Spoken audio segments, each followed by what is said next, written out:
Hello to everyone who's watching this. We've now entered week 3 of our month-long campaign against domestic violence, which is part of Avon's Isolated Not Alone campaign. I'm Rupinder and I work with Shakti Shalini, and I'll do a quick recap of what we've talked about so far before I introduce my panelists today. We've looked at what domestic violence means within relations of domesticity and intimacy. कि सिर्फ एक husband wife के बीच में नहीं होता है पर और भी मतलब आपकी फैमिली में और अब्यूज आप फेस कर सकते हैं रिलेटिव से हो सकता है it's not just limited to spouses हमने आगे बात की टाइप्स ऑफ डोमेस्टिक वायलेंस की बिकॉज जैसे हमने पहले बोला है कि बहुत वाइड मिसकंसेप्शन है कि सिर्फ फिजिकल या सेक्सुअल वायलेंस होता है but we've also looked at what psychological or emotional violence means. There's verbal and linguistic violence, there's social and institutional violence, and of course there's sexual and physical violence as well. And इसके बारे में और हमने बात की doctor अचल भगत से, who's a consultant psychiatrist and psychotherapist, and we spoke with Ms. Nandita Barua, who is the Asia Foundation's country representative. We also spoke to them about how one can recognize abuse, and that the video is available, that entire discussion is available on our channel, so you can go watch it, and we'll of course mention it in the caption below. We also spoke to our honorary secretary, Dr. Bharati Sharma, about the impact of violence on survivors and other members who witnesses, especially children, impact on children, and as well as perpetrators, because when you're being violent towards someone else, you're also being violent towards yourself. So we spoke to her about that, and that again, that video will be linked below. This week, we are going to focus on how to find help or how to help someone who is facing abuse or violence. So with me today, I have two of my colleagues here, Dolly and Monica. I'll quickly introduce them. So Dolly's done her master's from IGNOU, and she was the program manager and counselor at Sahyog Charitable Trust. Dolly's been with us since 2016, and she's our counselor as well as manager of our survivor response program. So hi, Dolly, welcome. We have Monica. Monica has done her master's in social work from Jamia, and she's worked as project coordinator with Urmul Trust. She's also been with Shakti Shalini since 2016, and she's a counselor and coordinator of our crisis intervention and counseling project.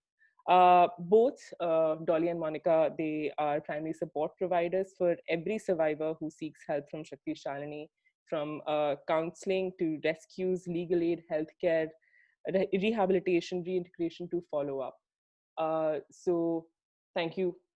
Thanks to both of you for joining me today. And I'm going to start off. हम सीधा पहले बात करना शुरू करते हैं कि because आप लोग हमारे दो हेल्पलाइन नंबर्स हैं जो आप हैंडल करते हैं, and we get a lot of calls from survivors from across the country. तो मेरा पहला क्वेश्चन आपके लिए रहेगा कि जब when a survivor reaches out, can you explain or can you describe their emotional and psychological state when they first give you a call? और वो I'm sure vary करता है from survivor to survivor. उस पर अगर हम बात कर सकें, मोनिका आप शुरू कर सकते हैं. सो रुपिंदर, जब भी लाइक एज यू मेंशन कि दो हेल्पलाइन नंबर्स है और सर्वाइवर्स हमें अप्रोच करते हैं. So post like since COVID pandemic hit, so we started working through phone calls, और फोन पे ही सारी चीज़ें होती है. So every time we get a call, response जो होता है, जो सर्वाइवर का एक रिएक्शन होता है, जो उनका तरीका होता है, वो वेरी करता है of course. But most of the times जो होता है, सर्वाइवर्स परेशान होते हैं.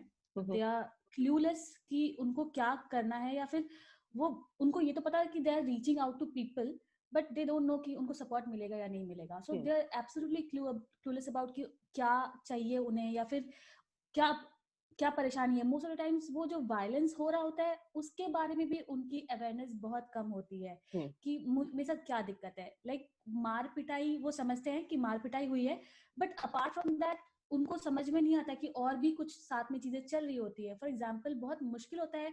Like there was this really educated woman जिसने ये कहा कि मैं श्योर नहीं हूँ, बट मुझे लगता है ये वायलेंस है. मुझे मार नहीं पड़ी है, पर मुझे लगता है ये वायलेंस है.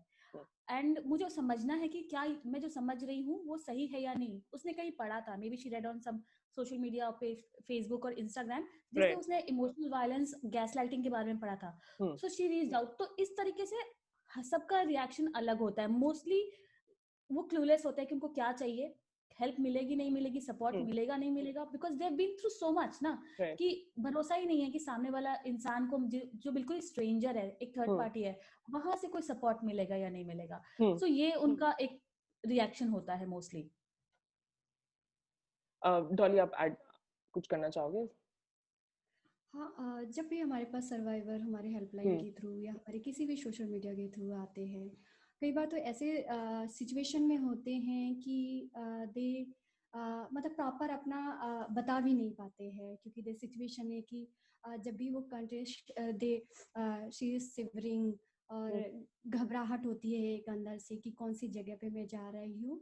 और ये है कि ऐसे सोसाइटी में आप रह रहे हैं जहाँ पे हमेशा आपको ये चीज है कि ये सही है ये गलत है बताया जाता है. जब आप उस चीज के साथ किसी को अप्रोच करते हैं तो एक फीलिंग उनके अंदर हमेशा होता है कि मैं जो बोल रही हूँ वो सच बोल रही हूँ, और उसी सच के साथ मुझे सुना जाए कि मुझे एक्सेप्ट, मैं जैसे आई हूँ, मैं सही कर रही हूँ गलत नहीं, मैं जैसे आई हूँ मुझे उसके साथ एक्सेप्ट किया जाए. तो ये बहुत सारा है, क्योंकि उनकी कन्वर्सेशन में बार बार आता है कि मैं ना सही बोल रही हूँ, मैं ये कुछ मेरे पास एविडेंस है. अच्छा. इसका कहने का मतलब कि उनको अभी तक जिन लोगों से उनका बात हुआ है उसमें उनको सही गलत सारे बताए गए हैं. तो ये बहुत बड़ा चीजें समझ में आती है जब हमें सर्वाइवर अप्रोच करती है. देन डिसीजन लेने में बहुत स्टेबिलिटी नहीं होती है, क्योंकि जिस भी वो एब्यूसिव रिलेशन में रह रहे हैं उसमें है ज़्यादातर थ्रेट है, और ये भी है कई बार इस तरह के कन्वर्सेशन होता है कि तुम कुछ भी कर लो हम तो बच जाएंगे, इस तरह के. तो एक वो चीज हावी हो जाता है कि मैं वो रीएश्योरेंस आ जाता है कि पता नहीं मुझे वो हेल्प प्रॉपर नहीं मिलेगा, तो क्या मैं वापस वहीं चली गई अगर, तो फिर मेरा सिचुएशन क्या होगा. तो उनको श्योरिटी चाहिए होता है कि ये मेरा फाइनल, मैं जिस हेल्प के लिए आई हूँ ये मुझे मिलेगा ना, मतलब 100% श्योरिटी चाहिए होता है. तो इस तरह की चीजें एक समझ में आता है कि आप किस इमोशंस के साथ आप आ रही हैं, कितनी चीजें आपके मन में चल रही है, मुझे समझा जाएगा नहीं समझा जाएगा, मेरी बातों को ऐसा तो नहीं है कि झूठ समझा जाएगा, और मुझे कितना हेल्प मिल पाएगा. और तो ये सारी चीजों के साथ एक सर्वाइवर जो है हमें हमारे साथ अप्रोच करते हैं. And also Rupinder, we have realised मतलब कि उनका स्पेस नहीं होता है बात करने को. जब ऐसे स्पेस में वो रह रही है तो उनके पास वो फिजिकल स्पेस ही अवेलेबल नहीं है जहाँ पे वो बैठ के इत्मीनान से 15 मिनट 20 मिनट किसी से अपनी स्टोरी शेयर करे. तो कंटिन्यूस उनके अंदर एक डर बना रहता है कि मेरी बात कोई सुन ना ले, मैं इस टाइम पे ही बात कर पाऊंगी. तो ये भी एक चीज हम लोगों ने रियलाइज की है that it is a very important issue कि सर्वाइवर्स के पास समय ही नहीं है या फिर वो स्पेस ही नहीं है, क्योंकि कंटिन्यूस थ्रेट के अंदर रह रहे हैं वो लोग. कई कंफर्टेबल फोन पे, जैसे आपने खुद ही बोला, कई बार मैसेजेस ड्रॉप कर देते हैं कि इस टाइम के बीच में ही वो कर पाएंगे, या कोई देख रहा है, फोन किसी और के पास है. तो ये चीजें मैंने भी नोटिस की हैं. हमें जब कोई सोशल मीडिया के थ्रू हमें कोई कांटेक्ट करते हैं तो ये बात उठती है कि मैं नहीं कर सकती या कर सकता. तो ये आपने बताया कि कहीं ना कहीं एक शर्म, एक गिल्ट आ जाता है कि बाहर किसी को अप्रोच करने में आपको ये भी हिचकिचाहट होती कि कोई सुनेगा मेरी बातें, नहीं सुनेगा. और आपको ये भी डर रहता है कि अगर फोन पकड़ा गया, किसी ने देख लिया, तो उसका क्या कॉन्सिक्वेंस होगा, कोई शायद वायलेंट हो जाए, कैसे रिएक्ट करेगा जो भी परपेट्रेटर है. तो जब ऐसा, मतलब उनको आपको पता है कि उनके साथ ये हो रहा है और इस सिचुएशन से आ रहे हैं, तो आप उनको क्या रीअश्योरेंस देते हैं या देना चाहिए जो भी इस वीडियो को देख रहे हैं, so that they can reach out, so that they don't hesitate in reaching out. So Rupinder, जब भी सर्वाइवर, जैसे कि डॉली ने भी पॉइंट आउट किया, बताया कि उनको कंटिन्यूअस एक अश्योरेंस ये होता है कि उनको सपोर्ट मिलेगा और उनको सुना जाएगा, उनकी बात को एज इट इज जैसे वो बता रहे हैं जिस भी तरीके से उतनी ही बात सुनी जाएगी, उतना ही माना जाएगा, उसके बियॉन्ड कोई जजमेंट ना हो. सो वी वुड लाइक जो भी ये देख रहे वीडियो, और अगर वो ऐसे सिचुएशन में है, सो हेल्प अवेलेबल है, सपोर्ट अवेलेबल है. अगर आप रीच आउट करेंगे तो देयर आर पीपल जो आपकी मदद कर सकते हैं. सो इट्स वेरी इंपॉर्टेंट कि आप बोलना शुरू करें, आप बात करना शुरू करें, एंड हेल्प डेफिनेटली मिलेगी. बहुत बार मायूसी होती है, कई बार हम भरोसा कर लेते हैं लोगों को और वहां पे चीजें वर्कआउट नहीं करती, बट दैट डजंट मीन कि आगे हेल्प नहीं मिलेगी. So you need to just reach to the उन लोगों तक, करेक्ट लोगों तक पहुंचने की जरूरत है जो वो सपोर्ट प्रोवाइड कर रहे हैं. That is very important. And जब तक आप अपनी बात नहीं करेंगे वो लिंक तक आप नहीं पहुंच पाएंगे. So it's really important that we start speaking out and talking about it more often. ठीक, डॉली कुछ आप ऐड? हाँ जी. हाँ, इसके साथ भी जो लोग हमें सुन रहे हैं उसमें है कि अगर उनके साथ कुछ भी ऐसी चीजें हैं कि वो टाइम पे बात नहीं कर सकते हैं, सबसे पहले तो वो बोले, बात करें. देन जिस भी वो सिस्टम को अप्रोच कर रहे हैं, चाहे वो हेल्पलाइन को अप्रोच कर रहे हैं, उनसे समझने की कोशिश एक बार करें कि ये कई बार ऐसा सिस्टम होता है वो उनके आ रहे हैं किसी रीजन की वजह से, तो और भी ऑप्शंस हैं हमारे पास. व्हाट्सएप के थ्रू बात कर सकते हैं, तो बहुत सारे हैं. जब वो अप्रोच करेंगे, सारा सिस्टम समझेंगे, तो उनको समझ में आएगा कि हम किस तरह हेल्प ले सकते हैं. और जो भी उनकी इनसिक्योरिटी है, जो भी उनका एक फियर है, वो उस पे बात करें ताकि उसी तरह से उनको हेल्प जो है पहुंच सके. पर मेरा मतलब ये मैं समझना चाह रही थी कि पहले कई बार ये होता है, कई बार नहीं, actually I think most the time before आप किसी सपोर्ट सिस्टम, सपोर्ट सर्विस को अप्रोच करें या पुलिस को आप बताएं, जब जो वायलेंस फेस कर रहे हैं, they end up leaning on someone they know, probably somebody from their friend circle, probably somebody in the family, probably a colleague at a workplace, right? अपनी बात पहले वहां करके आगे शायद जाना, शायद नेक्स्ट स्टेप हो उनके लिए. तो इसको हम जैसे सेफ स्पेस भी बोलते हैं, जहाँ आपने बोला कि बैठ के कोई बात कर पाए, पूरी बात सुना पाए अपनी. तो ये जो सेफ स्पेस जो होती है, यही मेरा अगला क्वेश्चन था कि एक स्पेस को सेफ क्या बनाता है? What makes a space safe according to you? So that is one thing. And also, how can someone provide someone this space? जब आपको लग रहा है कि आप किसी को जानते हैं और कोई आपसे बात करना चाह रहा है, तो आप वो सेफ स्पेस उनके लिए कैसे क्रिएट कर सकते हैं? तो रुपिंदर, जब हम सेफ स्पेस की बात करते हैं तो लोग समझते हैं कि एक फिजिकल स्पेस है जहाँ पे सेफ्टी सिक्योरिटी मिली है, but it's not just physical space जो एक सर्वाइवर को चाहिए होता है. सेफ स्पेस वो एक इमोशनल स्पेस है, वो एक साइकोलॉजिकल स्पेस है जहाँ पे सुना जा रहा है उनको एंड समझा जा रहा है, जहाँ पे वो सर्वाइवर ये फील करे कि मैं जो बोल रही हूँ वो मेरे सामने वाला इंसान समझ रहा है, मुझे जज नहीं कर रहा है, उसमें अपने बायसेस नहीं डाल रहा है, अपने ओपिनियन नहीं डाल रहा है.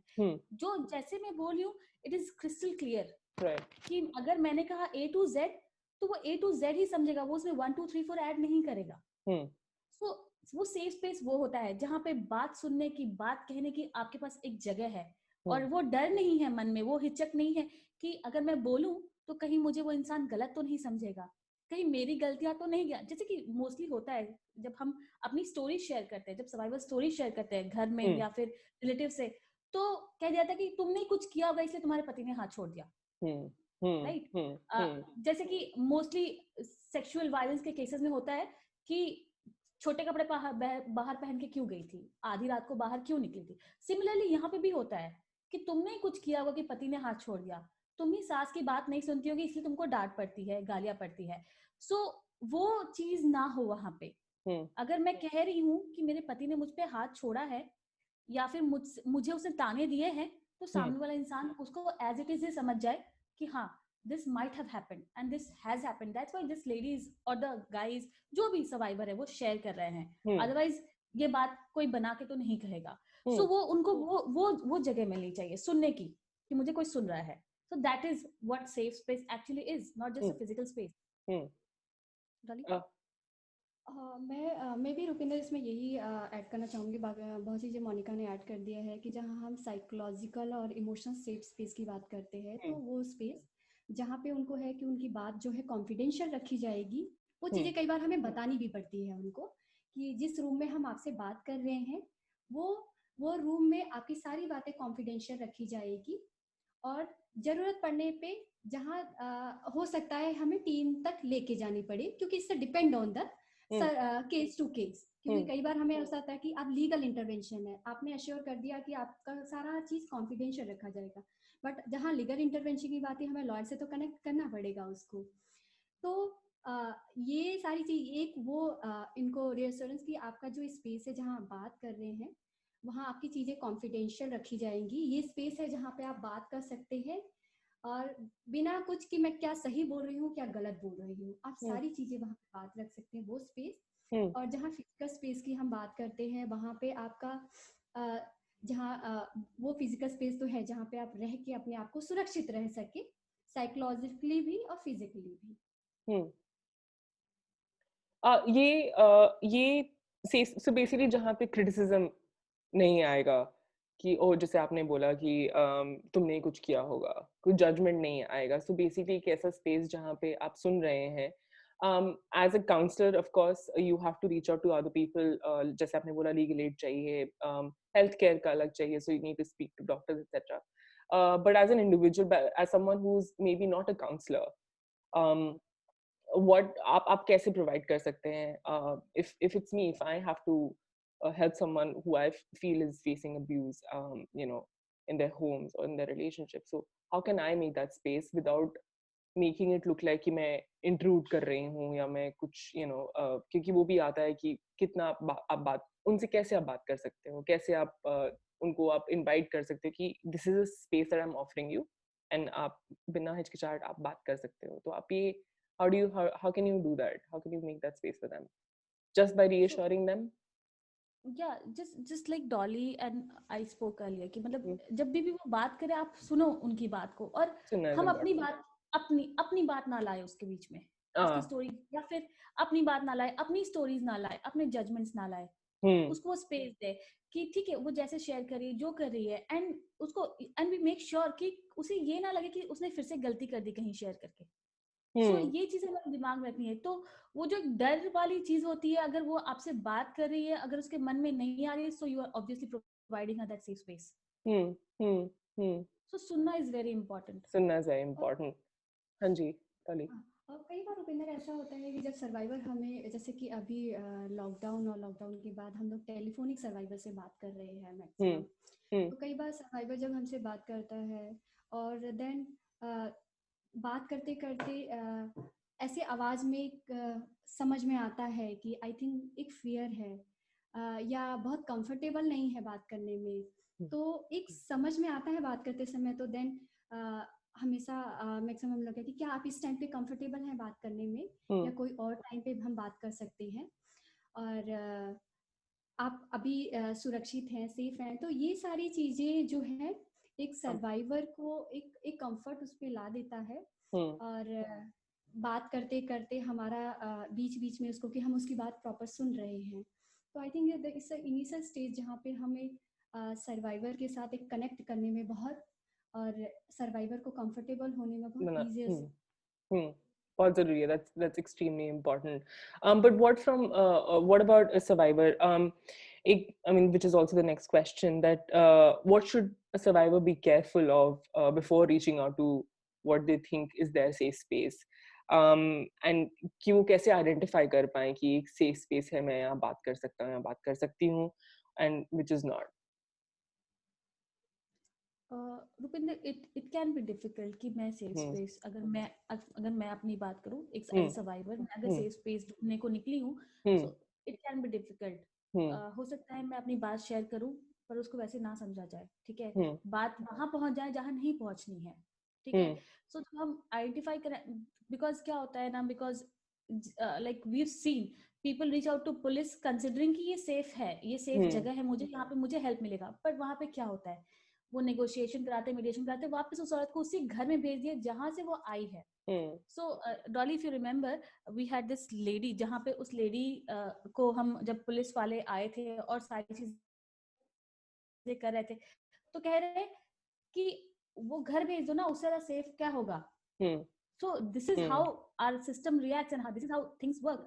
सो सबको लगता है कि घर से ज्यादा सेफ कोई जगह नहीं है, पर अगर घर में सेफ्टी होती तो वो निकल के नहीं आती। सो अगर वो पुलिस को सेफ्टी के लिए पहुंची है, तो कई बार पुलिस निराश करी उन्हें, कई बार जरूरी नहीं है कि हर बार, बट चांसेस है कि निराश कर देगी, क्योंकि हम उसी माइंडसेट के साथ बड़े हुए हैं, हमें उसी माइंडसेट के साथ बड़ा किया गया कि मे बी कोई आपका घर ही आपका सेफ स्पेस है, और आपका पति, आपके माँ बाप, आपके जो सास ससुर है, वही आपको सेफ रख सकते हैं, right? But that doesn't happen all the time.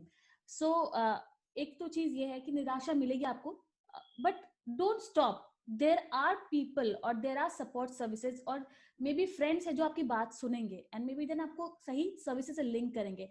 सो हार, निराश मत नहीं होना है. एक बार होता है कि बैकलैश मिले, कभी कभी पहली बार में ही ऐसे सर्विसेज आप कनेक्ट हो जाए कि आपको वहां से सारे सपोर्ट सिस्टम मिल जाए, but then there are times जहाँ पे आप मल्टीपल टाइम्स आपको एक झटका मिलेगा, एक फेलियर मिलेगा कि यहाँ पे गई पर वापस उसी साइकिल में आ गई. मैं जो वायलेंस लाइक साइकिल है वो उसी घर में चली गई, उसी हाउस होल्ड में चली गई, ठीक है. But then there are times कि आप सही सपोर्ट सर्विसेज तक पहुंच जाओ, एंड फिर भी आप उसी साइकिल में चले जाओ, बिकॉज एट द एंड आप पे भी डिपेंड करेगा कि आप कितना रेडी हो वो सपोर्ट सर्विसेज लेने के लिए. So that's also very important कि मेरे पास सारी चीजें हैं, एक मे बी एक ऑर्गेनाइजेशन है या फिर मे बी एक इंस्टीट्यूशन है जो मुझे सब कुछ हर तरीके से सपोर्ट करने को रेडी है, but I want to give another chance to the perpetrator और the person who is abused me from since so long, because may be मेरी शादी या फिर मेरी फैमिली जेपडी में आ जाएगी. सो आई माइट, सो वो चांस हर बार देंगी, मे बी बहुत बार देंगी, then you have to be ready कि अगर वो चांस दे रही हूं and when things don't work out, so I will reach out to these people again. So it's just that one has to realise कि ऑप्शंस अनलिमिटेड है, you just need to keep trying. आपके पास बहुत से options है help के लिए, but आपको ट्राई करते रहना होगा. जब अगर आपको निराशा मिल रही है, दैट डजंट मीन कि आप जो दूसरी बार किसी को सपोर्ट, आप किसी सपोर्ट प्रोवाइडर को मांगेंगे तो वहां भी मिले निराशा. एग्जैक्टली. काली, कुछ आप ऐड करना चाहोगे? मेरा यही है इसमें ऐड करने का कि वही है कि कभी भी मतलब स्टॉप नहीं करें. एक बार आपको ऐसा लग सकता है कि आपको सपोर्ट कहीं कहीं आपने अप्रोच किया, वन टाइम आपको सपोर्ट नहीं मिला, तो वो उसको हार के बैठ ना जाए. वो ट्राई करते रहें, हेल्प जरूर मिलेगा. उन जितना कोशिश करेंगे उनको हेल्प जरूर मिलेगा. जितनी चीजें हैं, जिसका सिस्टम है वो अप्रोच कर सकती हैं. कहीं ना कहीं सिस्टम वर्क जरूर करेगा, हेल्प जरूर करेगा, क्योंकि ऐसे भी लोग हैं, ऐसी भी ऑर्गेनाइजेशंस हैं, ऐसे भी पर्सन जो आपके लिए हैं. बस वहां तक कैसे आप रीच आउट करते, हो सकता है आप फर्स्ट एंड सेकंड स्टेप में ना पहुंच पाए, हो सकता है थर्ड स्टेप में पहुंचे, तो वही आपका कोशिश आपको वहां तक जरूर पहुंचाएगा. ओके. अब जैसे मैं बात करना चाहूंगी अब सेफ्टी प्लान्स की, बिकॉज जब मैं भी खुद रिसर्च कर रही थी तो ये बार बार ये शब्द आ रहे थे कि एक सेफ्टी प्लान होना ज़रूरी है, स्पेशली अगर एक सर्वाइवर अपने परपेट्रेटर के साथ रह रहे हैं. तो एक सेफ्टी प्लान क्या होता है, और not just when they're only living with them, but also if they're planning to leave that relationship. So if you can tell me what exactly is the safety plan, especially if they are still living with their abuser or perpetrator, और वो कैसे, मतलब how can they prepare and respond to such situation when they know कि अभी उन पे violence inflict होने वाला है. So how can they prepare themselves? Rupinder, जो मेरे एक्सपीरियंसेस है काम के साथ साथ, तो मुझे लगता है कि जब ऐसा सिचुएशन है तो सर्वाइवर को हिंट्स मिलने शुरू हो जाते हैं, उनको दिखना स्टार्ट हो जाता है.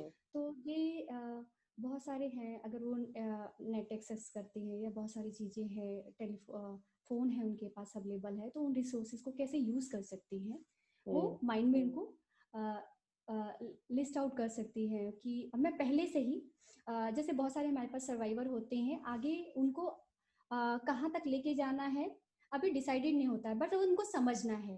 तो बहुत सारे जो ऑर्गेनाइजेशंस है जो ऑलरेडी इस पे काम कर रही हैं, उनसे वो बात करके किस तरह से उनको हेल्प मिल सकता है, इस तरह से वो एक रख सकती हैं. इसके अलावा भी कि फ्यूचर में है, क्योंकि सर्वाइवर बेटर नो कि मतलब क्या सिचुएशन है फैमिली में. अगर उनको लगता है कि हाँ जान का भी खतरा फ्यूचर में हो सकता है अगर मैं इस चीज पे नेगोशिएट नहीं करती हूँ या मैं ऐसा नहीं करती हूँ कुछ भी, तो उस सिचुएशन में भी वो कि अगर इसके अलावा मेरे पास सेकंड ऑप्शन क्या है, अगर ये स्पेस मेरे पास नहीं है तो क्या मुझे अगर मैं नेटल फैमिली में रह रही हूँ, क्योंकि हमारे पास नेटल फैमिली से भी बहुत केसेस आ रहे हैं, अगर मैं नेटल फैमिली में रह रही हूँ तो मेरे पास सेकंड ऑप्शन क्या है.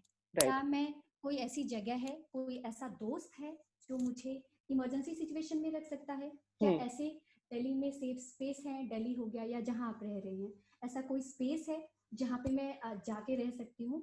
तो ये रिसोर्सेज उसको आइडेंटिफाई वो कर सकती है और उनसे प्रायर ही वो बात कर सकती है, जाना है नहीं जाना है, अभी वो सिचुएशन है दैट इज डिफरेंट, पर ये सारी रिसोर्सेज वो करके रख सकती है।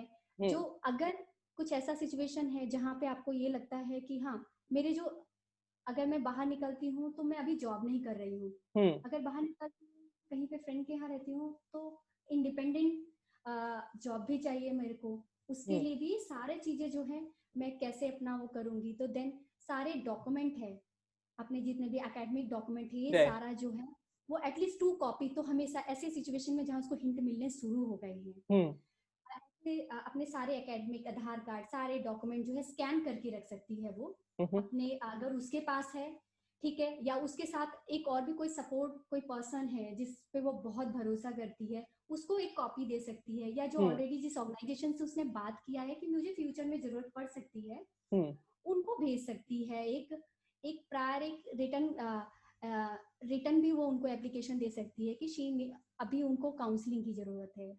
हर जब आप किसी भी ऑर्गेनाइजेशन को अप्रोच करती है, इवन आप शक्ति शानी को अप्रोच करती हैं, तो हर चीज जरूरी नहीं है कि आपको आगे लिटिगेशन पे ही जाना है, नहीं, आप काउंसलिंग से स्टार्ट करते हैं कि मुझे सिर्फ काउंसलिंग चाहिए, तो उसके थ्रू वो अप्रोच करके अपने सारे डॉक्यूमेंट वहां पे उनसे बात कर सकती है, अपने डॉक्यूमेंट वहां पे सेव कर सकती है। तो ये तरीका है जो प्रायर वो सेफ्टी ले सकती है। और इमरजेंसी सिचुएशन पे आई नो पुलिस आपको हेल्प नहीं करेगा, बट पुलिस को एटलीस्ट इंफॉर्मेशन हो तो होगी तो सही, वो एटलीस्ट आपको वहां से लेके पुलिस स्टेशन तक तो पहुंचेगा, तो उसके बाद और भी आपके पास सिस्टम होगा जिसको अप्रोच करके आप सेफ जगह पर पहुंच सकती हैं। ओके, या हाँ जी, आप बोल रहे थे। I just wanted to add one thing कि लाइक कभी भी आपको हिंट्स मिलने शुरू होते हैं कि may be I might my safety might be in jeopardy, या फिर किसी तरीके से मुझे थ्रेट हो सकता है मेरी लाइफ को, मेरी सेफ्टी को, मेरी सिक्योरिटी को, सो उसी मोमेंट पे आप प्लान बनाना शुरू कर सकते हो। आप लोगों को रीच आउट कर सकते हो, ऐसे फ्रेंड्स को रीच आउट कर सकते हो जिन पे आपको कॉन्फिडेंस है, जिनको पता है, जो आपको पता है कि they'll not never ditch you और एनीथिंग। आप ऐसे लोगों को, ऑर्गेनाइजेशंस को रीच आउट कर सकते हो, may be just an email कि मेरे साथ ये दिक्कत है, मैं कैसे रीच आउट करूं, और पुलिस को एक इन्फॉर्मेशन दे दी, बिकॉज ये रिकॉर्ड्स कहीं ना कहीं आपको आगे जाके भी हेल्प करेंगे जब आप लोगों को रीच आउट करना चाहते हो, तो record.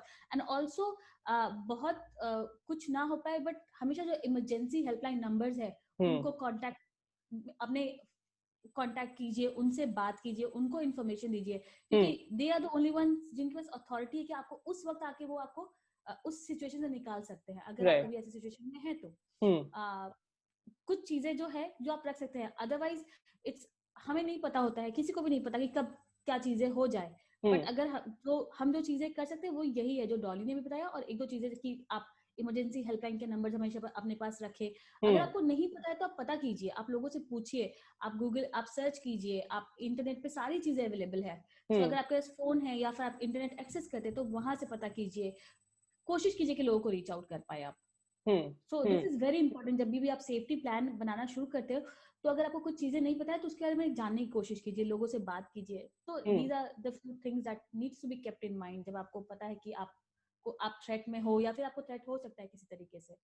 End of course I mean कई ये कॉमन चीजें हैं जो आपने जैसे स्पेशल डॉक्यूमेंट्स की बात की जो आगे आपके लिए काम आएंगे, जो आपको जरूरत पड़ेगी।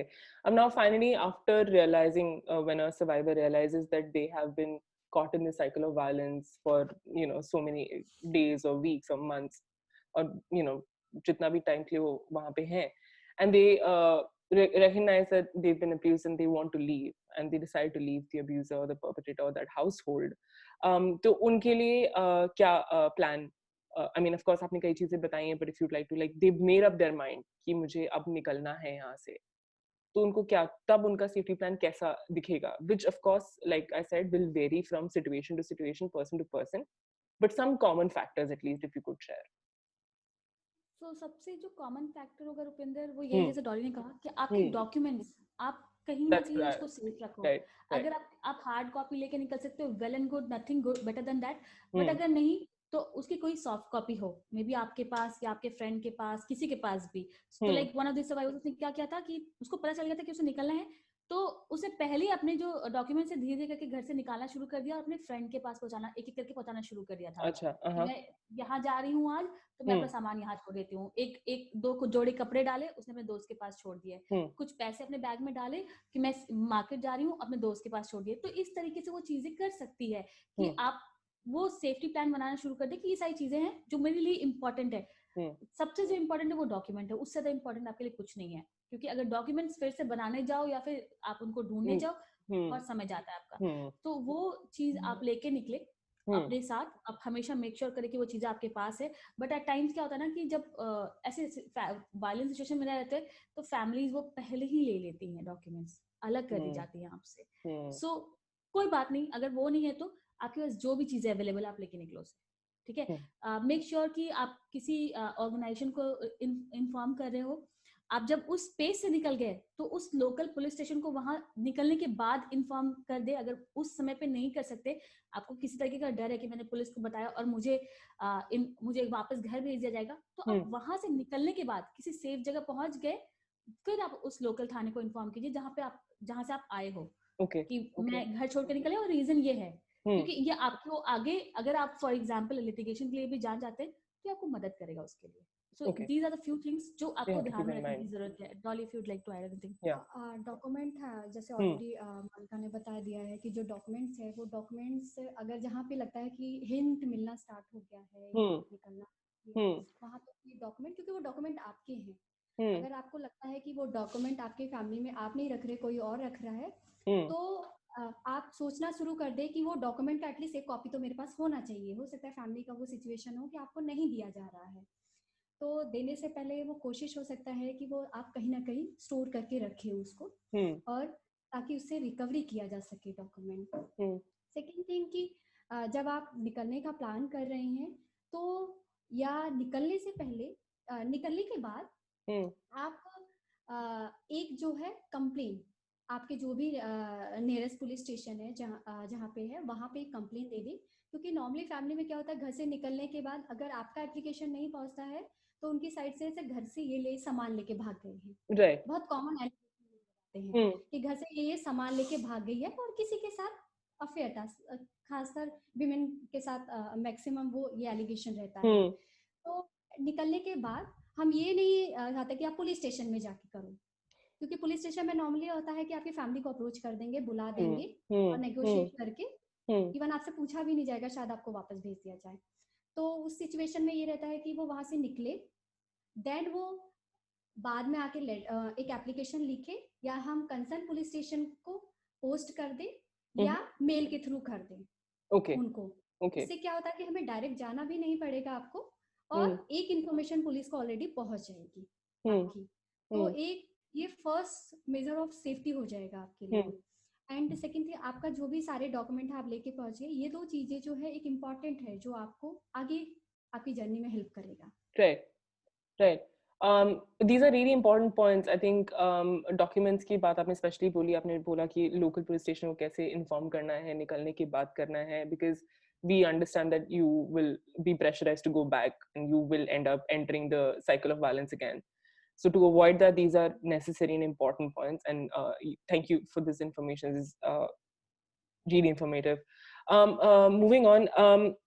अब जब आप डिसीजन लेके, जब आप इतना कुछ कर रहे हैं, आप प्लान कर रहे हैं, अपना सेफ्टी, आपने प्लानिंग बना ली है, आप निकल रहे हैं वहां से, या आप निकल चुके हैं ऑलरेडी, तो आपके जो परपेट्रेटर हैं, जो अब्यूजर हैं, वो आपको शायद फिर अप्रोच करेंगे आपसे बात करने के लिए। एक आपको बोला जाएगा कि घर घर है, घर वापस आ जाओ। कोशिश रहेगी एक इमोशनल डील देने की कि we care for you, we love you, हम ठीक है, हम विल वर्क इट आउट, कर लेंगे। अब इसमें अब ऑलरेडी एक जो सर्वाइवर है वो इतना इमोशनल टर्मोइल से गुजर चुके हैं, तो इस सिचुएशन में क्या करें when they are faced with this? So जब भी ऐसे सिचुएशन आ जाए ना, so you need to see the pro. उसमें थोड़ा प्रैक्टिकली सोचने की बहुत जरूरत है। I know it's very difficult, easier said than done, कि बोल दिया बट होता नहीं है। But then you have to just grab yourself and आपको थोड़ा प्रैक्टिकली सोचने की जरूरत है कि अगर मैं वापस गई उस साइकिल में तो क्या प्रोज है, क्या कॉन्स है, एंड अगेन अगर नहीं गई तो क्या प्रोज एंड कॉन्स हो सकते हैं, क्या क्या पॉजिटिव्स एंड क्या नेगेटिव्स है। आप जब वे करना शुरू करोगे तो आपके लिए थोड़ा ऑप्शंस जो है क्रिएट होने लग जाएंगे और आपको समझ में आ जाएगा लग जाएगा। लाइक हम लोग प्रैक्टिस करते हैं कि जब कोई भी डिसीजन लेना होता है सर्वाइवर्स को, तो हम कहते हैं कि आप लिखो कि अगर आपने ये डिसीजन लिया तो क्या फायदे होंगे, क्या नुकसान होंगे। तो जब आपके सामने वो दिखते हैं ना वो चीजें, तो आपके लिए डिसीजन लेना इजी हो जाता है। Of course at the end decision उनका ही होगा, क्या डिसाइड करते हैं, उनको जाना है नहीं जाना है। मोस्ट ऑफ द टाइम एक मौका देना चाहते हैं बिकॉज ऑफ कोर्स वहां पे इतने इमोशंस है, फैमिली है, सब कुछ है जो कि बहुत बार इंपॉर्टेंट होता है, like most of the time important होता है। बट देन जब आप अपने पॉजिटिव्स एंड नेगेटिव्स किसी भी स्टेप के मेजर करना शुरू करोगे तो आपके लिए डिसीजन लेना थोड़ा आसान हो जाता है कि मैं जाऊं या ना जाऊं, ठीक है। एंड देन जो उनको सपोर्ट प्रोवाइड कर रहे हैं उनके लिए बहुत इंपॉर्टेंट है कि वो उन्हें ये रियश्योरेंस दे कि अगर तुम चले जाते हो वापस आओगे तो भी सपोर्ट मिलेगा, वहां पे हो तो भी सपोर्ट मिलेगा, वहां पे जब हो, ठीक है, वहां पे भी दिक्कत में हो तो भी सपोर्ट मिलेगा। एंड देन वेरी इंपॉर्टेंट कि आप जब जा रहे हो वापस, अगर आप सोच रहे हो कि मैं जाऊं या ना जाऊं, नेगोशिएट करो कि आपको क्या चाहिए। कुछ ऐसी चीजें जो बिल्कुल नॉन नेगोशिएबल हो आपके लिए, वो सारी चीजें बिल्कुल क्लियरली आप रखो, bring it on the plate कि आप मेरे को ये सारी चीजें चाहिए। बहुत दिक्कत मुश्किल है ये करना, बट करना पड़ता है। और जो सपोर्ट प्रोवाइडर्स है उन्हें ये सारी चीजें फैसिलिटेट करना पड़ता है कि ये सारी चीजें जो है वो नॉन नेगोशिएबल है इस सर्वाइवर के लिए, एंड सर्वाइवर को ये बातें बोलनी पड़ेंगी। सो ये सारी चीजों जो है वो ध्यान रखने की जरूरत है।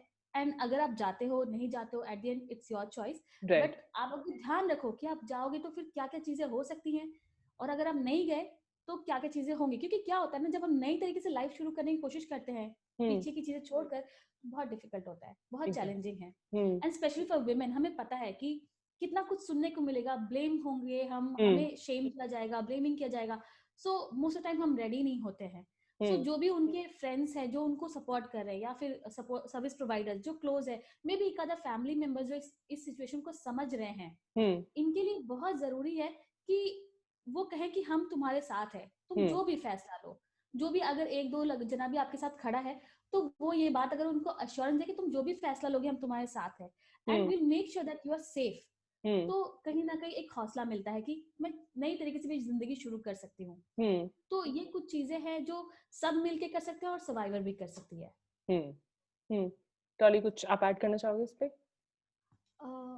इसमें यही है कि रुपिंदर जब भी कुछ बेसिकली सारे डिसीजन जो है सर्वाइवर पे ही होता है, उसका जाने का जो भी डिसीजन होता है या नेगोशिएट करने का जो भी डिसीजन होता है, बट उसमें यही रहता है कि कई बार सिचुएशन ऐसा हमें लगता है कि वो जगह सेफ नहीं है जहाँ पे वो जा रही है, और फिर भी वो जाने का डिसीजन ले रही है क्योंकि जो इमोशनल एक्टिविटी इतने टाइम स्पेंड किया है उसके साथ, तो उस पर बेसिकली ये है कि जिस चैलेंज को फेस करके वो यहाँ आई है, उस ड्यूरिंग उसमें उसको क्या क्या चैलेंज फेस करना पड़ा था जब वो सेफ स्पेस में आई है उस अब्यूजिव फैमिली से, और क्या उसके अनुभव रहे हैं पास्ट में, क्या ऐसा रहा है कि नेगोशिएट किया जा सकता है, क्योंकि वो अगर उसने 10 साल भी उस अब्यूजर के साथ दिए हैं, उस रिलेशन में वो रही है, तो वो 10 साल में क्या उसके कुछ ऐसे अनुभव होते हैं जहां उस फैमिली में मैं ऐसा डिसीजन ले सकूं जाने का,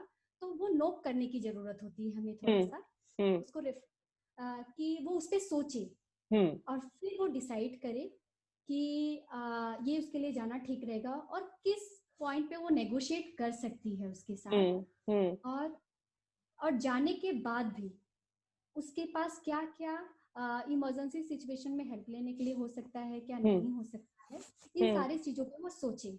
और जब उसको लगता है कि हाँ जाना ही है, तो अल्टीमेटली डिसीजन सर्वाइवर का होता है।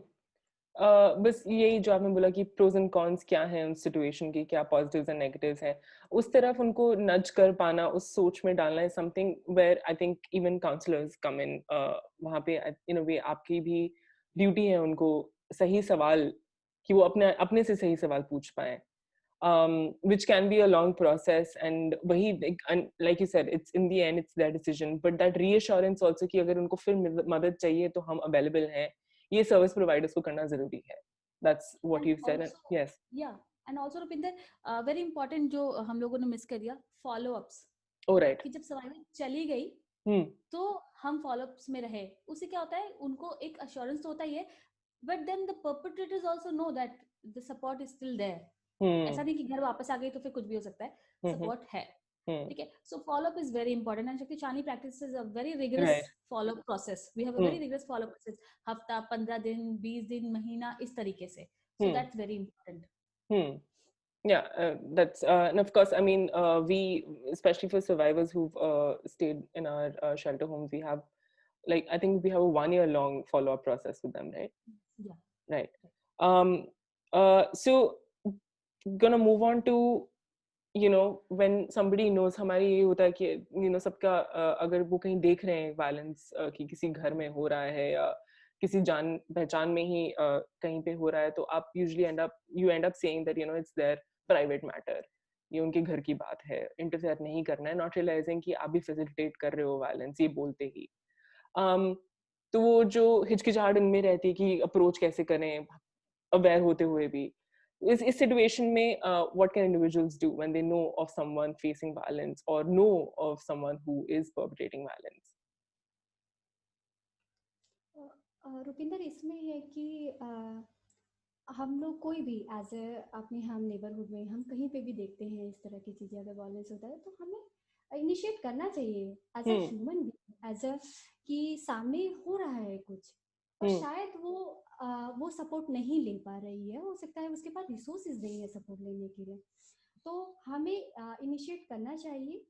और ये प्राइवेट मैटर नहीं है, ये वायलेंस हो रहा है यहाँ पे, तो हमें इनिशिएट करना चाहिए एज अ ह्यूमन बीइंग। हम कहीं पे हैं और कुछ चीजें ऐसे देख रहे हैं तो डेफिनेटली हमें, हाँ, डिसीजन बाद में हम इनिशिएट जरूर करेंगे। डिसीजन हो सकता है कि बाद में सर्वाइवर का कुछ भी हो सकता है, वो हेल्प लेने के लिए आगे आए, हेल्प लेने के लिए ना भी आगे आए, उनका बट डिसीजन एटलीस्ट हम, हाँ, बट एटलीस्ट हम अप्रोच तो करें, हम समझे कि हम उस सामने वाले पर्सन को किस तरह से मदद पहुंचा सकते हैं। क्योंकि हमारे पास भी ऐसे बहुत सारे कॉल्स आते हैं हेल्पलाइन पे जहाँ पे कोई सेकंड पर्सन बात कर रहा होता है कि मेरे नेबरहुड में ऐसा चल रहा है तो उसमें मैं क्या कर सकता हूँ। बहुत सारे लोग इनिशिएटिव ले रहे हैं, क्योंकि उस लॉकडाउन के टाइम पे हमने बहुत ऐसे सिचुएशन देखे जहाँ पे हमें सेकंड पर्सन ही अप्रोच कर रहा है एक दूसरे की हेल्प के लिए, जहाँ पे वो समझना मैं उसको कैसे हेल्प पहुंचा सकूं। कई बार होता है कि सर्वाइवर के पास फोन नहीं होता है तो अपने फ्रेंड को बोलते हैं कि आप ये पूछ के पता करो या जो भी है, तो इसमें डेफिनेटली हम लोग अप्रोच कर सकते हैं, मदद ले सकते हैं और देन उसको एक हेल्प पहुंचा सकते हैं। हमें ये नहीं सोचना है कि उसका प्राइवेट मैटर है, या आई थिंक मुझे नहीं लगता ये सोचना चाहिए हमें। Right. So I just remembered when you said it's a private matter. So अगर हमें सबको पता है कि जैसे फेमिनिस्ट सेकेंड वेव मूवमेंट का एक लोगो था, एक ये था, personal is political. So there's nothing as such personal because violence की बात हो रही है and violence is a very broad issue.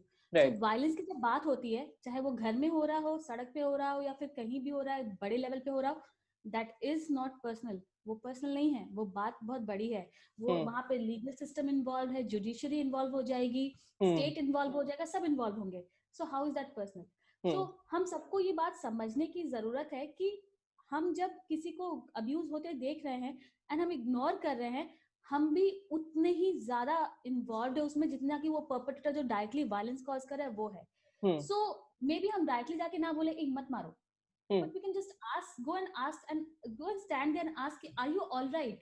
This do a great deal of job कि सामने वाले अगर वो बोल भी दे कि ये मेरा पर्सनल मैटर है, कोई बात नहीं, आप खड़े रहो वहां पे and make sure that things are okay. आप पुलिस को इन्फॉर्म कर सकते हो, आपको बगल से चीखने की आवाजें आ रही है तो मुझे बगल से चीखने की आवाजें आ रही है, that's not a big deal. मे भी आपको पुलिस बोले कि आपको क्या मतलब है, बट आप अपना काम करो। बहुत बार क्या होता है कि हम देख रहे होते हैं, हमें पता है कि सामने वाले हमें कुछ ना बताए, पर जब हम 2-3 बार उससे इतना पूछे ना कि सब ठीक है, आप ठीक तो हो ना, तो मे बी पहली बार में ना, दूसरी बार में, तीसरी बार में वो इंसान शेयर करे and then you get a chance to connect that person to other resources. आपको भी पता नहीं हो सकता, लाइक इट्स नॉट इम्पोर्टेंट कि मुझे सब पता है मैं सब बता दूंगी, नहीं, but you can just be there कि तुम्हें जो सपोर्ट चाहिए, I try my best to support you. मैं कहीं So, पूछ के कहीं ना कहीं हाँ, रिसर्च करके आपको I can link you to it and I think that's important like आप you can reach out on somebody else's behalf you know आगे फॉलो अप जैसे आप करते हैं वो प्रोसेस तो है ही but if not just the authorities अगर पुलिस को इन्फॉर्म करना है आप कीजिए that's important even if they tell you कि आपका मैटर नहीं है पर आप अपनी ड्यूटी निभाएं एक हो गया दूसरा सपोर्ट सर्विसेज को आप रीच आउट करें बिल्कुल। so that is important Dolly आप कुछ कह रहे थे were you adding on okay ठीक है I'm going to come to my next question is that what are some of the biggest challenges that you face while you know in providing support to survivors across India एक हमें जहाँ हम survivor से बात करते हैं और connect होते हैं जब हम अक्रॉस इंडिया की बात करते हैं तो सेफ स्पेस की जहाँ बात आती है तो वो हमारे लिए एक चैलेंज रहता है कि हमारे पास आज भी इतने शेल्टर्स होम्स नहीं है और सेफ स्पेसेस नहीं है जहाँ पे सर्वाइवर है क्योंकि एक सर्वाइवर को सेफ स्पेस मिलना बहुत है ताकि वो डिसीजन एक ऐसे इन्वायरमेंट में आके डिसीजन ले सके शायद चाहे उसको फिर उसी फैमिली से नेगोशिएट करना हो या कुछ भी करना हो दैट इज डिफरेंट पर उस एक समय के लिए उसको वो जो स्पेस चाहिए वो मिलना वो मुझे थोड़ा चैलेंज लगता है क्योंकि जैसे हम दिल्ली की बात करें तो हमारे पास पहचान शेल्टर होम है जहाँ पे हम कहीं ना कहीं हम उसको वो स्पेस दिला पाते हैं बट जब हम और स्टेट की बात करते हैं जहाँ हम पार्टनर से कनेक्ट करते हैं तो हमारे लिए बहुत बड़ा चैलेंज आता है कि हम कैसे उसको सेफ प्लेस दिला पाए सेकेंड मुझे चैलेंज लगता है कि जब हम सेल्फ चॉइस की बात करते हैं इंडिविजुअलाइजेशन की बात करते हैं तो हमें बहुत स्ट्रगल करना पड़ता है उसके लिए फैमिली में एक्सेप्टेंस ही नहीं होता एक एडल्ट है बहुत क्लियर है कि एक लड़का है या लड़की या कोई भी किसी भी जेंडर वो एडल्ट है वो अपनी डिसीजन खुद ले पाए पर हमारी सोसाइटी में इसका एक्सेप्टेंस ही नहीं है अगर वो अपने नेटल फैमिली से निकल कर आई उसका सिर्फ ये डिसीजन है कि मुझे आगे इंडिपेंडेंट बनना है अपना हायर एजुकेशन के लिए करना है और वो इस वजह से फैमिली में से नेगोशिएट करते करते द एंड हो गया स्टेज कि अब तो रहना ही नहीं है यहाँ पे और वो सेफ स्पेस में आ गई है वो वहां से अपना ये सर तो फैमिली का ये रहता है कि ये डिसीजन कैसे ले सकती है डिसीजन तो या तो पेरेंट्स ले सकता है डिसीजन या तो हस्बैंड ले सकता है शादी के बाद तो इसमें हमारा सिस्टम भी बहुत इन्वॉल्व रहता है जब हम पुलिस को अप्रोच करते हैं जब हमारे पास एब्यूजर की फैमिली हमें अप्रोच करने लग जाती है कंटिन्यूसली प्रेशर बनाने लग जाती है और हम लोग सेल्फ चॉइस पे काम करते हैं अगर कोई भी सर्वाइवर हमारे सेफ स्पेस में रह रही है शेल्टर होम में रह रही है तो हमारे बहुत क्लियर है कि उसका डिसीजन है उस तक इन्फॉर्मेशन जाएगा उसका डिसीजन है कि अगर उससे मिलना चाहती है नहीं मिलना चाहती है पर बहुत उनको समझ में ही नहीं आता है एक एडल्ट वाला कॉन्सेप्ट और एक उसका खुद का मर्जी ये चीज उनको समझाना इतना डिफिकल्ट होता है और शायद हमारे सिस्टम को जहाँ हम पुलिस की बात करते हैं उनको भी ये समझाना है डिसीजन तो पेरेंट्स ही लेगा ना माता पिता ने पैदा किया है तो वही डिसीजन लेंगे ना वो 27 साल की लड़की डिसीजन नहीं ले सकती है क्योंकि उसको कुछ पता ही नहीं है तो ये एक्सेप्टेंस आना ये हमारे लिए बहुत बड़ा चैलेंज रहता है सिस्टम के साथ ओके मोनिका या सो सी चैलेंजेस तभी शुरू हो जाते हैं जब हम वायलेंस आइडेंटिफाई करना शुरू करते हैं सो बेसिक मोस्टली लोगों को लगता है मार पिटाई वायलेंस है उसके अलावा कुछ नहीं ठीक है but like now people have started having dialogues मतलब on different kind of violence ना जहाँ पे हम साइकोलॉजिकल वायलेंस की बात करते हैं इमोशनल वायलेंस की बात करते हैं सो वो कैटेगराइज करना और वो आइडेंटिफाई करना ठीक है because there are number of times जब सर्वाइवर्स फोन करते हैं वो कहते हैं कि हमें मार नहीं पड़ती पर इस बात से तकलीफ होती है जब हमें ऐसा बोला जाता है या फिर इस तरीके से हमारे साथ कुछ लोग बिहेव कर रहे हैं फैमिली में सो वो समझ नहीं पाते तो उनको समझाना कि ये भी वायलेंस है या फिर जब उनका आइडेंटिफिकेशन प्रोसेस शुरू होता है वायलेंस का that is a very big challenge at times then there are times जब कि सर्वाइवर्स भी कैटेगराइज नहीं कर पाते कि किससे वायलेंस हो रहा है फॉर एग्जाम्पल जैसे कि मेरी सास मुझे पिटवाती है तो मेरे पति की कोई गलती नहीं है मेरी सास की गलती है ठीक है, मेरी मम्मी की कोई गलती नहीं, मेरे पापा की गलती है, वो मुझे मारते हैं, बट मम्मी चुप होके देख रही है. सो रियलाइजिंग कि ये चीजें भी वायलेंस में काउंट करती है, ये लोग भी परपेट्रेटर्स है, that is very difficult. Then दूसरा, जब हम पुलिस के सिस्टम में इन्वॉल्व होते हैं, वहां पे बहुत it's really challenging, you know, to explain the police, specially जब कोई नेटल फैमिली से वायलेंस हो रहा होता है, वो उसे तो कंसिडर ही नहीं करते कि यहाँ पे कुछ गलत भी है. माँ बाप ने मारा, माँ बाप ने तोड़ा, ठीक है, जस्टिफाइड है, क्योंकि वो माँ बाप पे प्यार करते कुछ भी कर सकते हैं. ठीक है. Also when we see cases of incest, जहाँ पे लड़कियां इंसेस्ट की बात करती हैं, वहां पे इस चीज को कंसिडर नहीं करते. अरे ये कैसे पॉसिबल है मैडम, ये तो हो ही नहीं सकता, ये झूठ बोल रही होगी, इसका कोई अफेयर होगा इसलिए ये कर रही होगी, झूठ बोल रही होगी, ये सारी चीजें. सो जब हम पुलिस के साथ डील करना शुरू करते हैं, बहुत चैलेंजेस आते हैं, यू नो.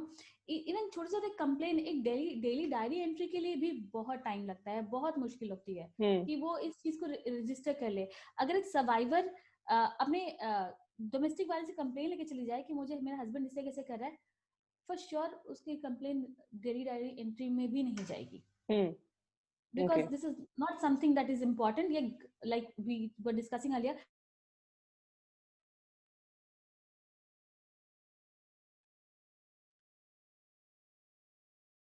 जब उनके आगे का जब लाइफ प्लान बनना शुरू होता है, कि आगे की जर्नी का प्लान करना शुरू करते हैं वो लोग कि किस तरीके से होगा, तो बहुत बार ना वो सर्वाइवर बैक एंड फोर्थ कि करूं ना करूं, ठीक है, एक बार डिसीजन ले लिया फिर वापस पीछे चली गई कि अब तो मुझे ये नहीं करना, मुझे ये करना है.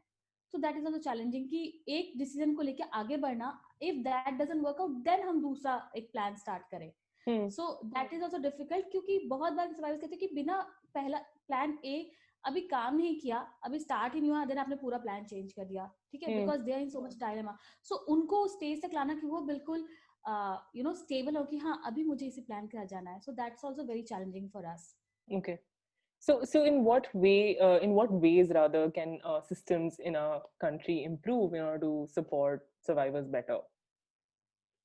So the most important thing, Rupinder, what I see is like the systems need to be a little sensitive about, you know, the whole topic, whole this discussion of violence.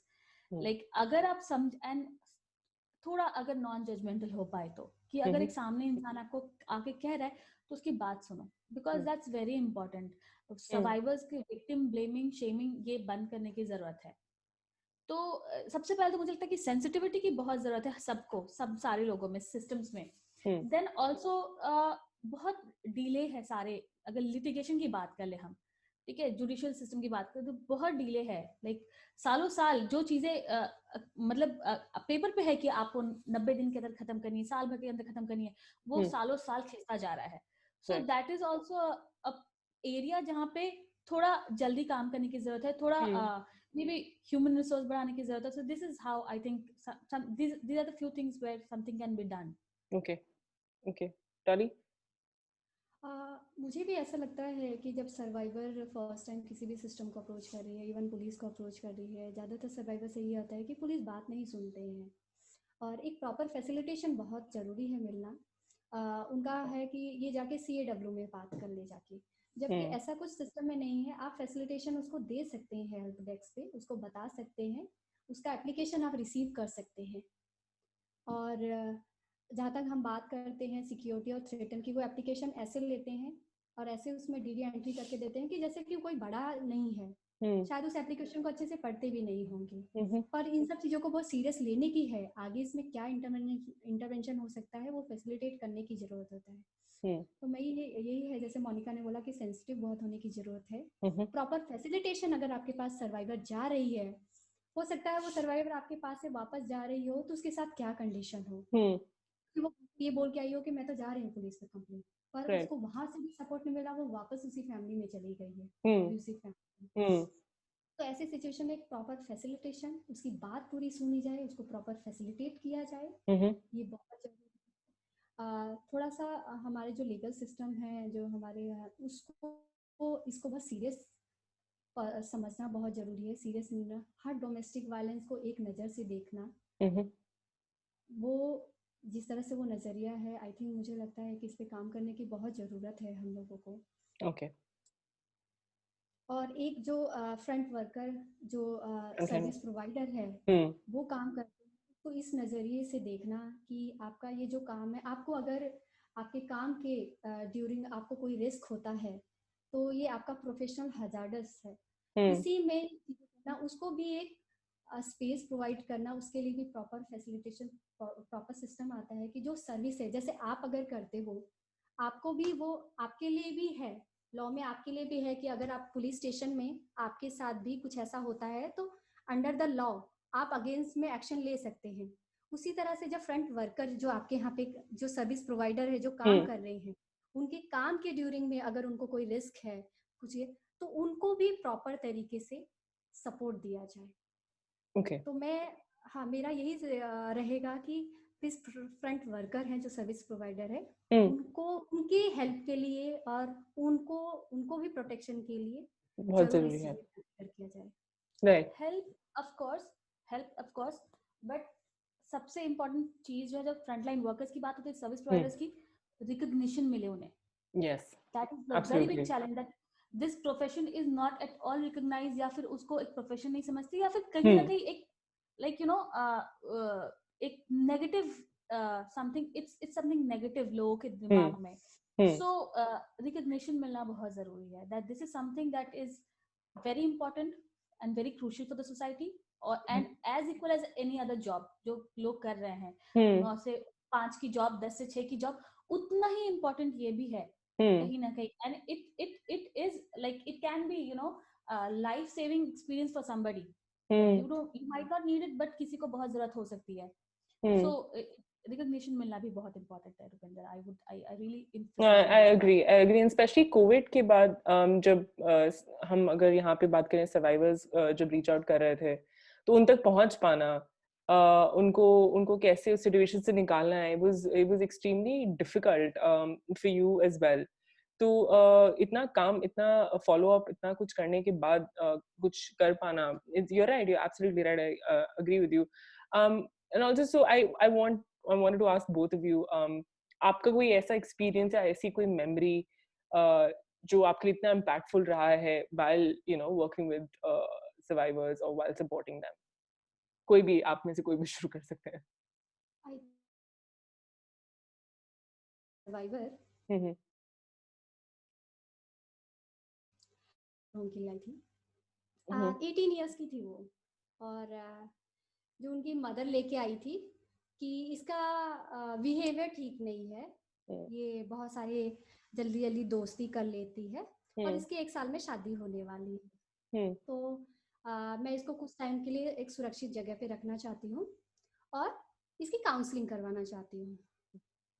तो जब वो हमारे साथ रहने लगी और जब शेल्टर के स्पेस में रहते हैं तो वहाँ पे जो बहुत सारे रेसिडेंट्स हैं जो काफ़ी टाइम से भी रह रहे हैं और बहुत सारी चीज़ें बात करते हैं, अपने एक्सपीरियंसेस के बारे में एक दूसरे से शेयर करते हैं। फिर हमारे यहाँ बहुत सारे स्किल डेवलपमेंट, आर्टिविज्म पे भी बात होती है।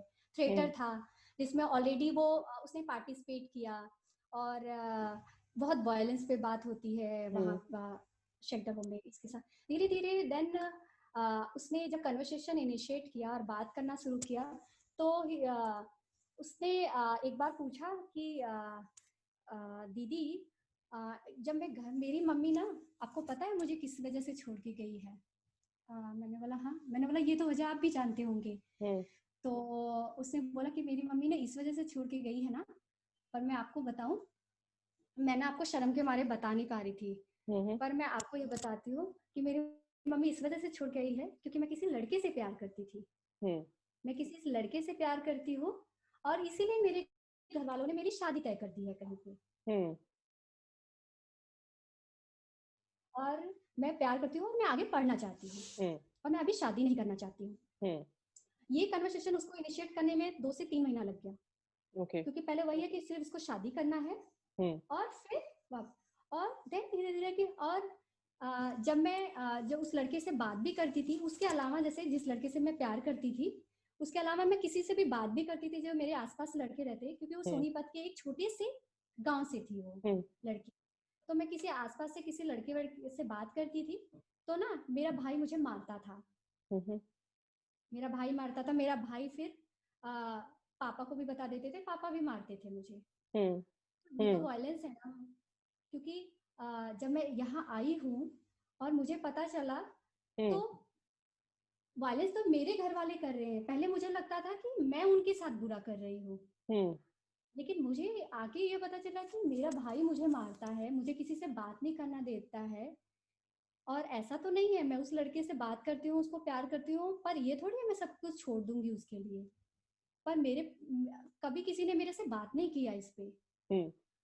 तो अब मुझे ये है कि वायलेंस तो मेरे साथ हो रहा है, मेरे पापा, मेरा भाई मारता है मुझे।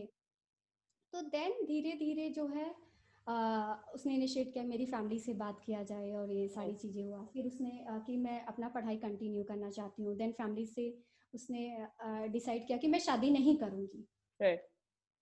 अपने फैमिली के आगे बोला कि मैं शादी नहीं करूँगी। तो फैमिली बहुत शॉक्ड हो गई कि क्यों, मतलब शादी नहीं, क्योंकि 1 साल बाद तो शादी है।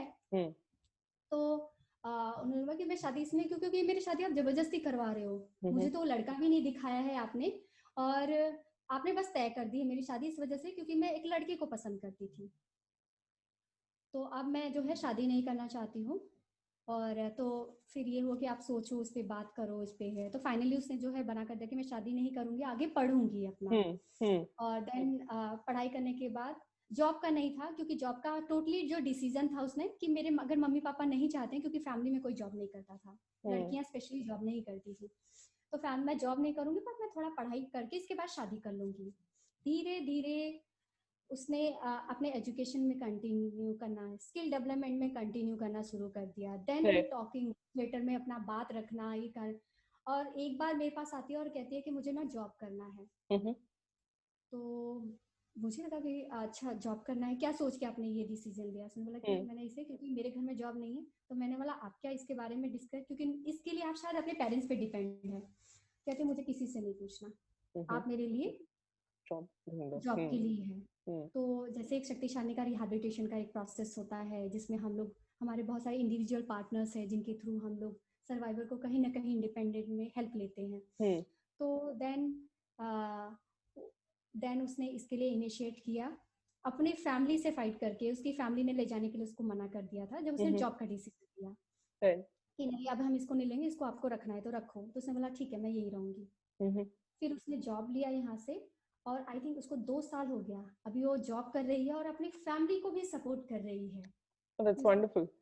या क्योंकि इस लॉकडाउन में बहुत सिचुएशन खराब हो गया था, फाइनेंशियल सिचुएशन उसका। तो अपनी फैमिली को वो फाइनेंशियली सपोर्ट भी कर रही है और अपना जॉब कंटिन्यू कर रही है। तो it was a very impactful story कि जिस घर में कोई लड़की जॉब नहीं करती है, जहाँ पे वायलेंस का पता ही नहीं है कि मारना, भाई भी मारता है तो वो वायलेंस है, पापा भी मार रहा है तो वो वायलेंस है। वो प्यार उसको पूरा कवर कर देता है कि पापा तो मार सकता है, भाई तो मार सकता है, it's a caring.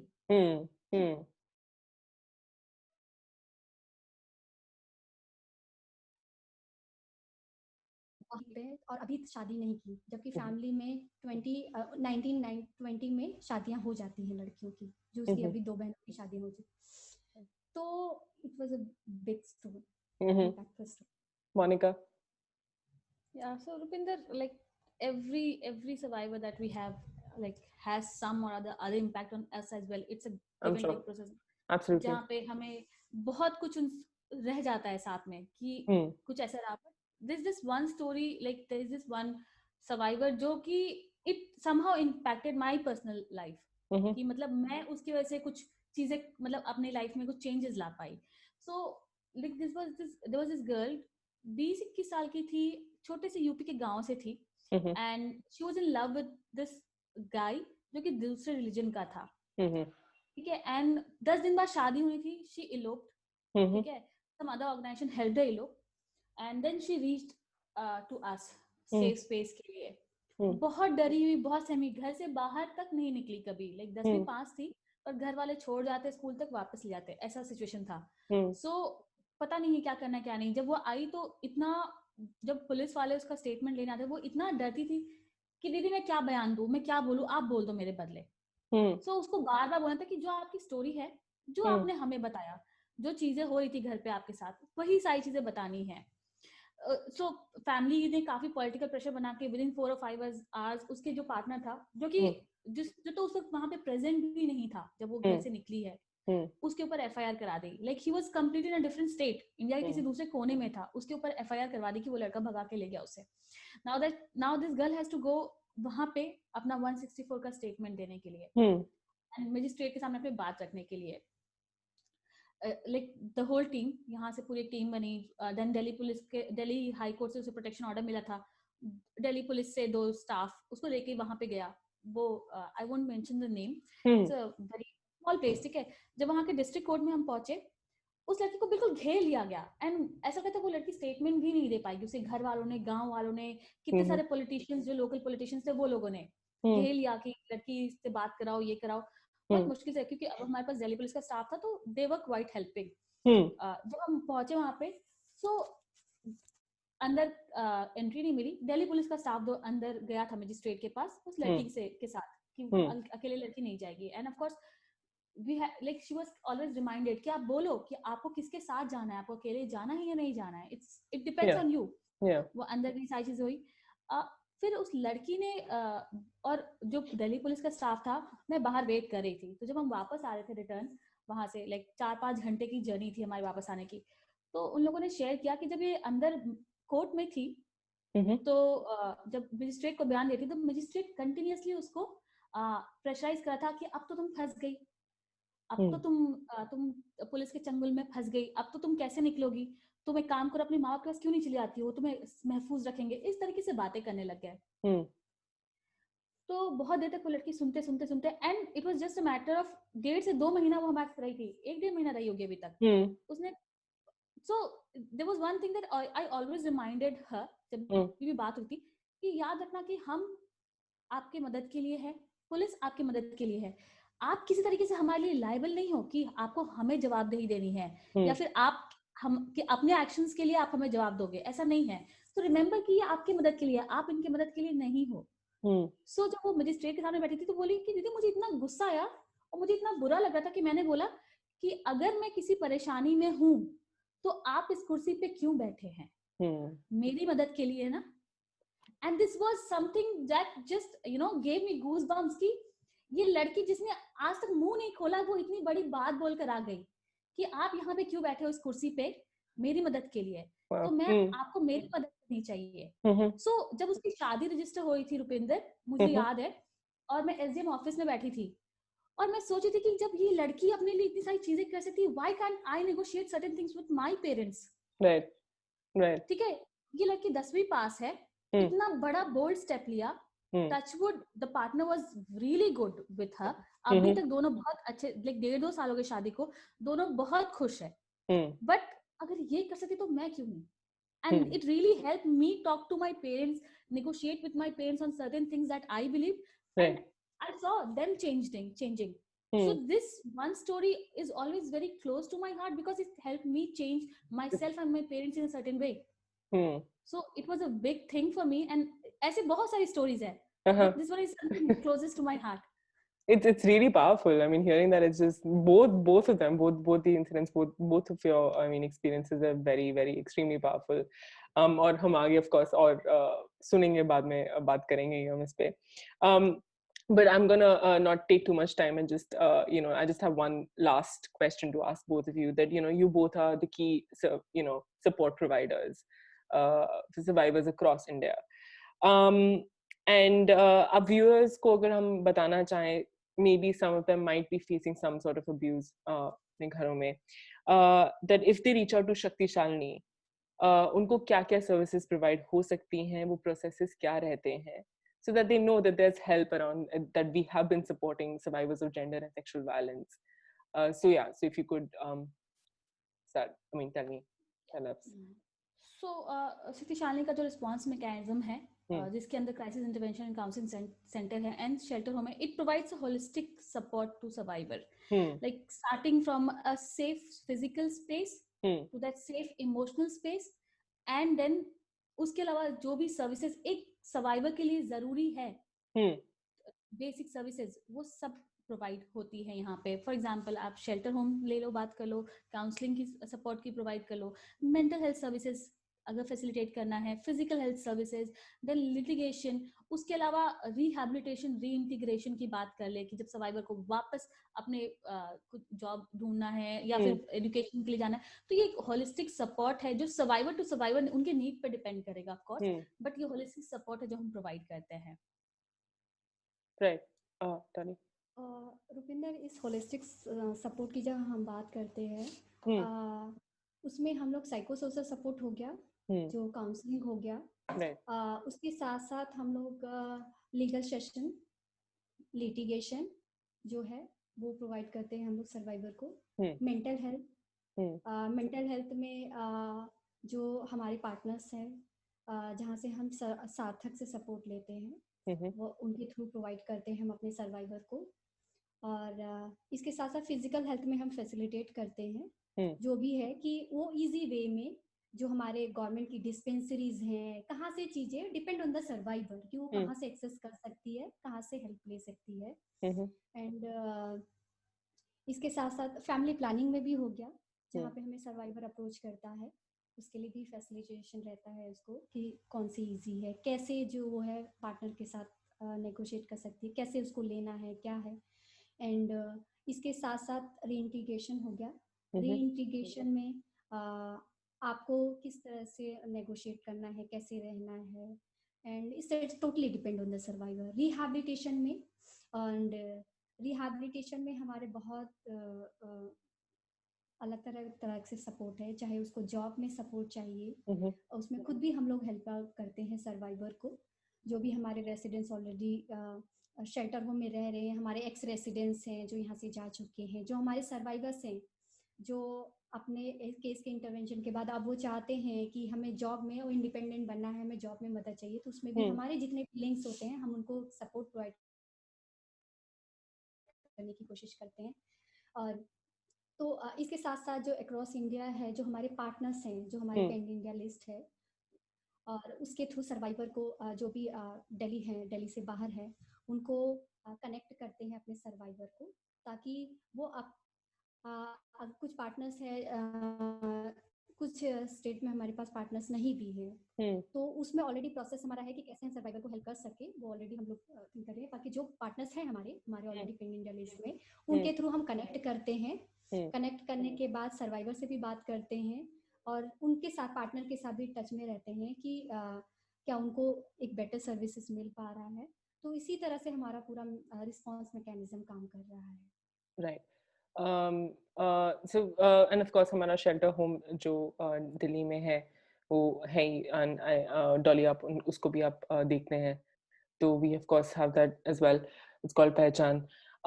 Thank you both of you आपके टाइम के लिए। ये बहुत ही इंफॉर्मेटिव था, specially with regard to people who trying to reach out.